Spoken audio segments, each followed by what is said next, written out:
A look at your morning's papers now for Thursday morning. Simon Gray's here, and he's Chief Executive of Nottingham Means Business. And that's a business-led organisation with a couple of hundred members. Good morning. Good morning. Good morning to you. Lottery winners. Well, I know it's gone lottery mad, hasn't it? And it's in most of the papers this morning. A couple have come out and said that they've won £33 million on the lottery. I mean, what an incredible number. What do you spend that kind of money on? And I heard you report on this earlier. The lottery draw in the States overnight, $1.5 billion. Have these numbers gone crazy? They are bonkers, aren't they? They are bonkers. And 33 million is one thing, isn't it? But that's £1 billion, $1.5 billion. But that's what I private didn't jets and everything, isn't it? Well, it is, yeah. That's your own island. But what I didn't realise is the lottery winners in the States, they get taxed on it.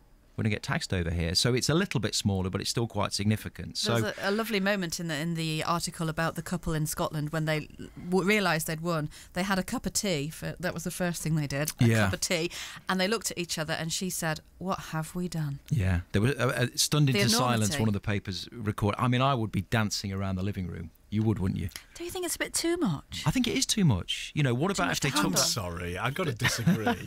It can never be too much. It can never be too much. No, it stressed me out. Anything more than a few million is a massively life-changing amount. Yeah. How much more doesn't really matter, But does what it, if you made 33 millionaires instead of 33 million to one couple? Yeah, but a million's not enough, is it?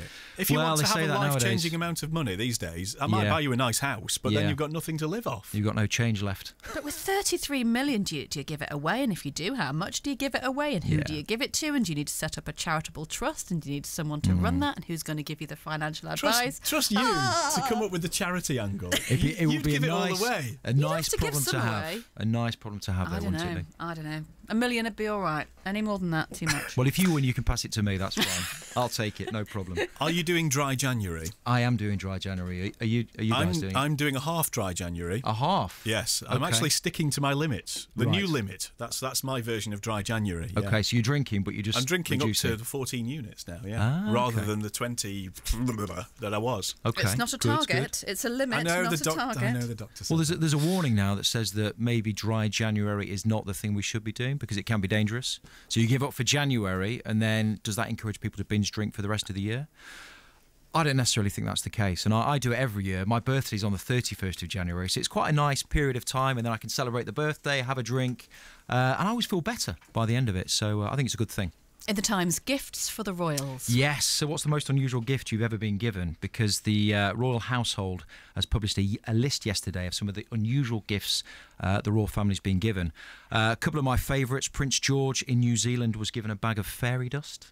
There we go. What? And yeah, I know. Whatever you do with that. And my personal favourite, in June, Germany's president gave the Queen apparently a marzipan replica of the Brandenburg Gate.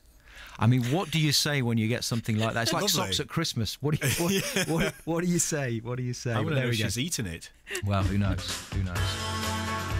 BBC Radio Nottingham. Simon Gray, thank you for looking at the newspapers.